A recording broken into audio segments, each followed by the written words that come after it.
Hello, ladies and nerds. Welcome to the FBA, the Film Buffs Anonymous, where no film will be safe. I have a video of my own. For once. For once, I have a video of my own. Actually, I'm gonna have two because we're gonna before we film the actual show, we're gonna do a couple of reviews of the movies that we have seen. First, I want to talk about Hotel Transylvania 2. In case you didn't know, I love the first one. I think it's a great twist in monster movies that we already know, and it was for the good while Adam Sandler's best movie. It was funny, it was interesting. The characters were all very likable. The voice acting was great.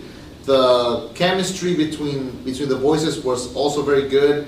I love Andy Samberg. I love how the characters were also wacky and so fun, because that is the correct description of the movie. It's a fun movie. And I loved it. I completely fell over, love it. And so when the sequel was announced, I was a bit curious. I was worried because comedy and animated sequels tend to fail. Adam Sandler, Doesn't have the best track record. doesn't have the best track record. So when I went into this sequel, I was a bit worried, but I'm happy to say that it's pretty good. It was a pretty good sequel. It's not absolutely great or better than the original, but it's good.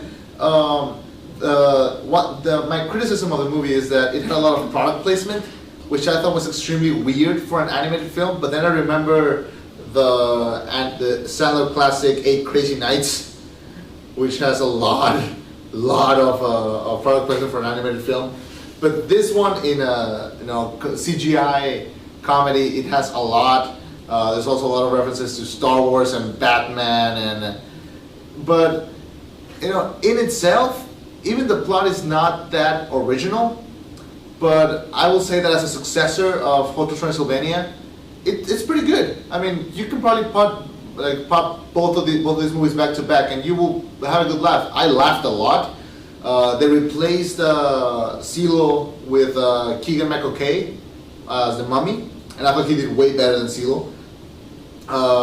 One of the highlights of the movie is Granddaddy Vlad is played by Mel Brooks, which is freaking hilarious.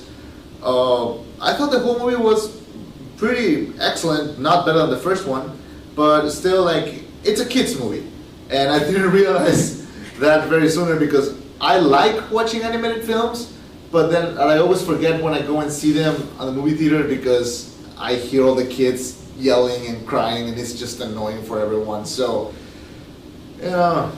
that does ruin the experience. But at the end of the day, it's a funny movie, but it's a kids movie. It's not very serious. It doesn't take itself so seriously. It's still funny as hell, and I did end up enjoying it, and I give it a strong 3.7. Out of 5 or out of 4? 3.7. No, you know what? Give it the 4. No way. 3.8. 3.8 out of 5. Because it's a good comedy. It's fun. It's not the funniest film of the year so far. It's not gonna be nominated for Best Animated Feature, but it's a funny movie. And if you like that, then if you have a couple hours to spare, it's a good flick. So that is my review for Hotel Transylvania, and we'll see you next video. Bye.